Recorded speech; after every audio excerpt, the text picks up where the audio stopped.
এতে করে মাংসটা আরো বেশি স্বাদ হবে।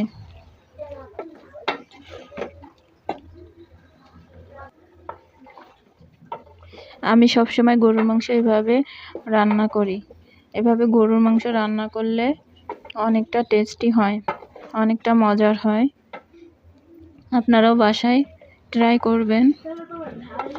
এখন আমি মাংসগুলোকে একটা ঢাকনা দিয়ে ঢেকে চুলায় অল্প আঁচে রান্না করব।